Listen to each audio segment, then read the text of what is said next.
ఢిల్లీ మినహా దేశంలో ఏ ఆర్టీసీ సంస్థ లాభాల్లో లేదన్నారు మంత్రి మహేందర్ రెడ్డి. ఆర్టీసీ మనుగడ సాధించాలంటే అందరూ కష్టించి పనిచేయాల్సిన అవసరం ఉందని తెలిపారు. ఆర్టీసీ కళాభవన్లో ఇంధన పొదుపు పాటించిన ఉత్తమ డ్రైవర్లకు మంత్రి మహేందర్ రెడ్డి అవార్డుల ప్రదానం చేశారు. ఈ కార్యక్రమంలో RTC chairman Somarapu Satyanarayana, RTC అధికారులు, వివిధ యూనియన్ల నాయకులు, మెకానిక్లు, డ్రైవర్లు పాల్గొన్నారు.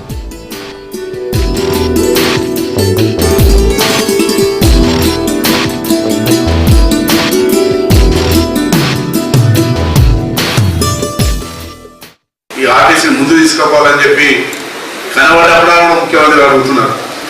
మీకు ఎన్ని కావాలన్నా కూడా మేము ఇస్తామని చెప్పేసి మరి తప్పకుండా వారి సాయంతో కూడా ఆర్టీసీని ముందు తీసుకుపోదాం.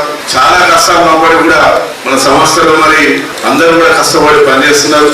మరి ఆర్టీసీలో పనిచేస్తున్న డ్రైవర్లకు కానీ కండక్టర్లకు కానీ మరి వారికి ఏ ఇబ్బందులు ఉన్నాయి, వాళ్ళకి ఏ విధంగా మరి మేము చేస్తే బాగుంటుందని తెలుసుకొని కూడా ఈ ఆర్టీసీని ముందు తీసుకోవడానికి తప్పకుండా మరి మేము ముందుంటాం. క్యాష్ లాస్ ఉండకుండా మనం ఆర్గనైజేషన్ నడుపుకోవాలి. కనీసం పోయినసారి 256 కోట్ల రూపాయల క్యాష్ లాస్, ఈసారి రావద్దు. దానికి అధికారులందరూ శ్రమించాలి. ఇక్కడ డిపో మేనేజర్స్ కాన్సన్ట్రేట్ చేయాలి. ట్రాఫిక్లో ఉన్న వాళ్ళు మరి బస్సెస్ వేస్ట్గా నడవకుండా, మంచి బస్సెస్ కాకుండా ఎఫిషియెంట్ టైం తీసుకునే ప్రయత్నం చేయాలి. మా యూనియన్ నాయకులందరూ కూడా సహకరించాలి. మనం అట్లా మనందరం ఈ సంస్థ మనది అనుకున్న రోజు తప్పకుండా మనం గొప్పగా పైకి వెళ్ళే అవకాశాలు మనకు ఉన్నాయి.